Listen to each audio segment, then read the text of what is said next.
Avec cette vidéo, je vais te montrer une subtilité en lien avec la relation à l'équivalence quand tu fais du titrage. Il y a un truc ultra spécifique à comprendre, à savoir faire, à savoir réappliquer.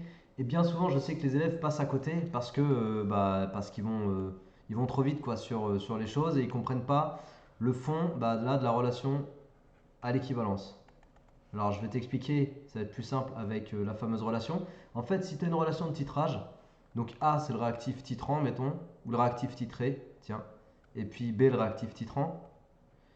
La relation à l'équivalence, c'est N0A, quantité de matière du réactif titré, divisé par son coefficient stoichiométrique, égale N, N équivalent B, donc la quantité de matière du réactif titrant qu'on a versé jusqu'à atteindre l'équivalence, divisé par son coefficient stoichiométrique. Et là où il y a subtilité, c'est qu'en général, les élèves oublient de considérer qu'on a ici les coefficients stoichiométriques. Ce n'est pas tous les élèves, évidemment. Peut-être que toi, tu regardes cette vidéo et tu dis non, mais moi, je sais faire.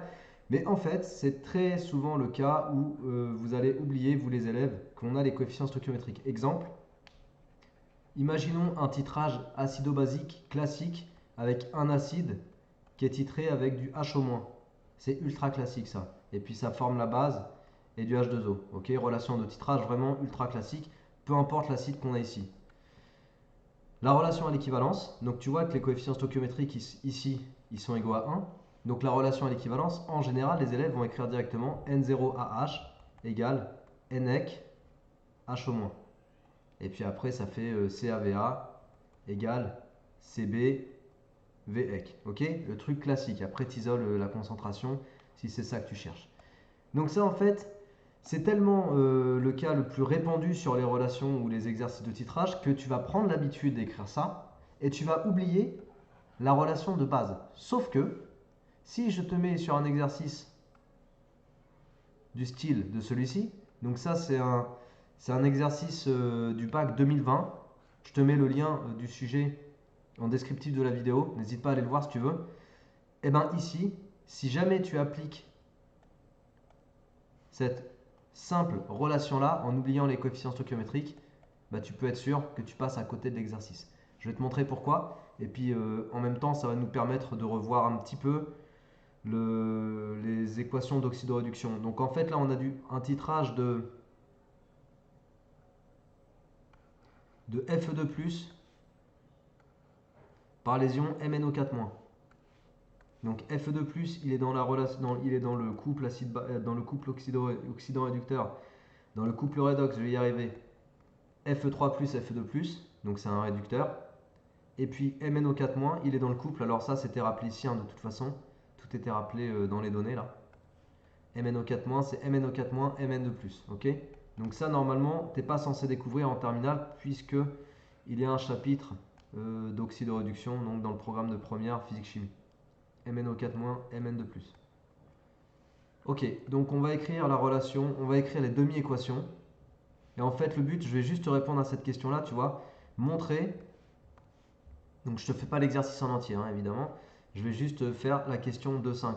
Montrer la relation, qu'avec la relation à l'équivalence, on peut exprimer la concentration C2 des ions Fe2+, et que elle est égale à ça. Tu vois, il y a le coefficient 5 qui apparaît et il ne sort pas de nulle part. Alors, on va voir la chose suivante. Fe2+, Fe2+, en tant que réducteur, il forme son oxydant et il libère des électrons. Donc là, en fait, j'ai libéré un électron, puisqu'il faut que j'ai le bon nombre d'électrons pour équilibrer les charges. Donc 3 plus 1 moins, ça fait bien 2 plus, c'est équilibré. Après, le MnO4-, qu'est-ce qu'il fait? Lui, il va capter des électrons pour former son réducteur. Alors ici, il faut écrire la relation, la demi-équation d'oxydoréduction pour MnO4-, qui est une relation spécifique, puisque tu as des oxygènes, donc il va falloir rajouter des H2O pour faire apparaître des oxygènes. Il va falloir mettre 4 H2O, puisqu'il nous faut 4 oxygènes, donc 4 fois 1, 4. Après, j'ai des H+, qui apparaissent là, j'ai des H pardon, qui apparaissent, j'ai 8 H, donc je vais pouvoir équilibrer avec des H+, donc 8 H+. Et enfin, vu que les atomes sont équilibrés, je peux équilibrer les charges. Donc j'ai deux charges positives à droite, donc il me faut deux charges plus à gauche, donc là j'ai 8 plus et j'ai 1 moins, ça fait 7 plus. Pour équilibrer et avoir que 2 plus, il faut que je rajoute 5 électrons, ok. Donc 5 moins plus 1 moins, ça fait 6 moins. 8 plus et 6 moins, il te reste 2 plus. Donc ça, c'est bien équilibré au niveau des charges. Et là, en fait, on se rend compte que les électrons ne sont pas équilibrés, ce qui signifie que tu dois multiplier toute ta première demi-équation par un nombre pour pouvoir équilibrer tes électrons. Là, on va multiplier tout le monde par 5, hein, comme ça, 5 fois 1, ça fera 5 électrons. Donc regarde, je fais x 5. Et donc, je vais bien avoir 5 électrons, mais du coup 5 Fe3+, et 5 Fe2+. Tu vois, on commence à y venir au pourquoi j'ai un 5. Ok? Alors maintenant, on va bien pouvoir obtenir un échange d'électrons, puisque les 5 électrons ici, ils vont être captés là. Donc j'ai un échange d'électrons. Et on peut donc établir l'équation bilan. Donc l'équation bilan, c'est 5 Fe2+, plus MnO4-, plus 8H+, flèche simple, puisque c'est un titrage, donc réaction totale, instantanée et puis unique. 5 Fe3+, plus Mn2+, plus 4H2O. Voilà. Donc là, en fait, tu as la relation de titrage, l'équation support du titrage, pardon. Donc équation support du titrage, je vais l'écrire.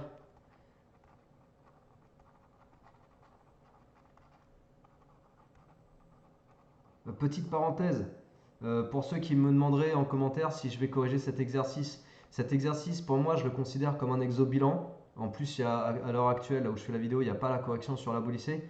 Et les exobilans, en fait, je suis en train de les regrouper sur une page de mon site internet qui va être réservée aux abonnés, en fait. Parce que ce genre d'exobilan, ça prend beaucoup de temps. Et ça, c'est pas du travail que je vais mettre accessible gratuitement parce que moi, ça me prend énormément de temps. Donc, il faut une petite participation. Si c'est quelque chose qui peut t'intéresser, tu m'envoies un email. Je mets mon email en descriptif de la vidéo. Tu m'envoies un email si tu veux que je t'explique comment va fonctionner cette page d'exo-bilan en physique-chimie dans un premier temps. Elle est bien avancée, il y a déjà beaucoup d'exercices dessus. Je suis en train de bosser dessus en ce moment. Encore une fois, ça me prend la blinde de temps. Donc si c'est un truc qui peut t'intéresser, tu m'envoies un email, je t'expliquerai ce qu'il faut expliquer là-dessus.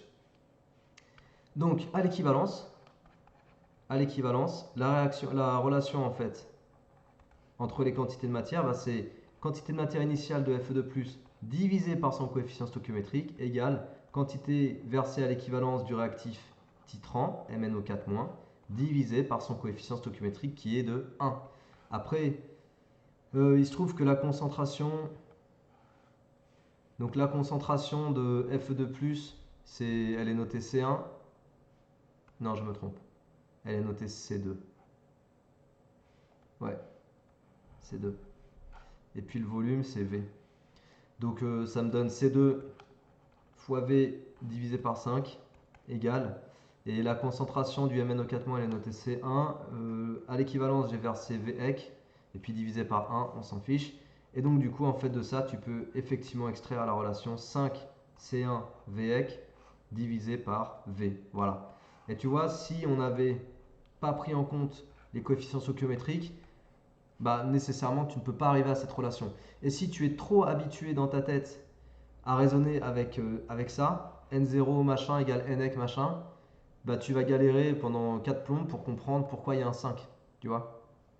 Donc c'est ça le truc. Il faut faire super gaffe à la relation à l'équivalence quand on a un titrage. Il faut être très vigilant sur les coefficients stoichiométriques, même si la plupart du temps ils sont égaux à 1 et que du coup bah, là tu as 1 et là tu as 1.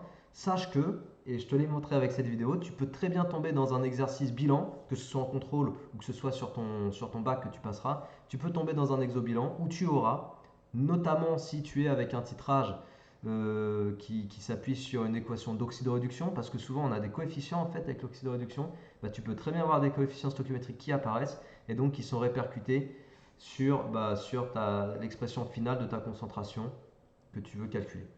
Voilà, c'est ce que je voulais te dire avec cette vidéo. Donc encore une fois, encore une fois, si tu veux plus d'informations sur les exobilans que je suis en train de regrouper sur une page dédiée de mon site internet, tu m'envoies un email, l'email est en descriptif de la vidéo.